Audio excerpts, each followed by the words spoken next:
बहुत समय पहले की बात है। एक छोटे से गांव में एक छोटा सा बच्चा रहता था। इस गांव में एक रहस्यमय जादुई पेड़ था जिसे सभी लोग देखना चाहते थे। पेड़ पर बड़े बड़े फूल थे जो चमकते रहते थे, लेकिन यह पेड़ अद्भुत ताकत से भरा हुआ था। बच्चे का नाम आरव था। रोज उस पेड़ के पास जाता और सोचता कि कब उसे छू सकेगा। एक दिन गांव का महाराजा भी इस पेड़ के बारे में सुनकर आया। वह चाहता था कि उसे इस पेड़ का रहस्य मिले ताकि वह अपने राज्य को और भी सुंदर बना सके। आरव की ख्वाहिश बढ़ती चली गई और उसने महाराजा से अनुमति मांगी कि वह पेड़ को छूने के लिए जा सकता है। महाराजा ने मान लिया, लेकिन एक शर्त रखी। अगर आरव पेड़ को छूता है तो उसे उस पेड़ की एक पूर्णा मिलेगी जिसमें बहुत बड़ी शक्ति होगी। आरव ने स्वीकार किया और फिर उसने पेड़ की ओर बढ़ा। पहले बूंद में ही उसकी हाथों में कुछ अजीब सी ऊर्जा महसूस होने लगी। वह धीरे धीरे पेड़ के पास पहुंचा और फिर देखा पूरे पेड़ में एक जादुई आलोक छाया हुआ था। आरव ने पेड़ की एक पूर्णा छूने का प्रयास किया और तभी एक अजीब सी ध्वनि सुनाई दी। ध्वनि थी, तू जो चाहे वह पूरा होगा। आरव थोड़ा हैरान हुआ, लेकिन उसने सोचा कि यह कुछ खास हो सकता है। उसने मन में सोचा, मैं चाहता हूँ कि मेरे गांव को सबसे खुशनुमा और समृद्ध कर दिया जाए।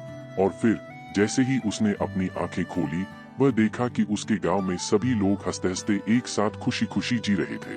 आरव ने आत्मसमर्पण से सोचा, जादू इतना ही नहीं, हमारी भलाई के लिए इसे सही तरीके से उपयोग करना चाहिए।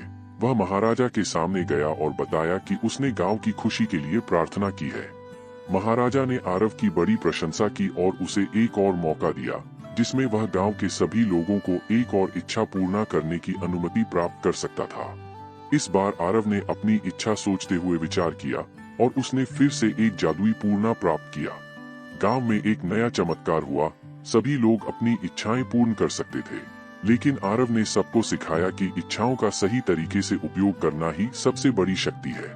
इस कहानी से हमें यह सीखने को मिलता है कि जब हम अपनी इच्छाओं को सही तरीके से निर्देशित करते हैं तो हम और भी बड़ी चीजें हासिल कर सकते हैं।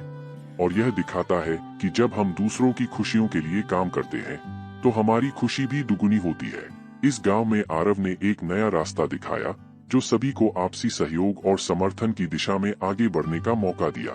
और इससे यह सिद्ध होता है कि वास्तविक जादू वह है जो हम अपने कर्मों से बनाते हैं और जो दूसरों के भले के लिए काम करते हैं। इस कहानी से हमें यह सीखने को मिलता है कि हमारे कर्मों का असर हमारे आसपास के लोगों के जीवन में होता है, और जब हम सभी मिलकर काम करते हैं तो हम एक अद्वितीय समृद्धि का निर्माण कर सकते हैं।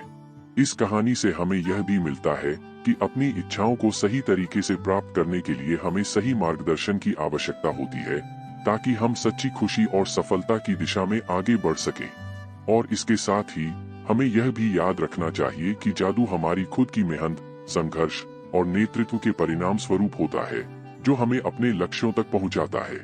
इस प्रेरणादायक कहानी के साथ हम सभी को यह याद रखना चाहिए कि हमारे कार्यों में जादू है जो हमें और हमारे आसपास के लोगों को सुख शांति, समृद्धि और सहयोग की दिशा में आगे बढ़ने का संदेश देता है।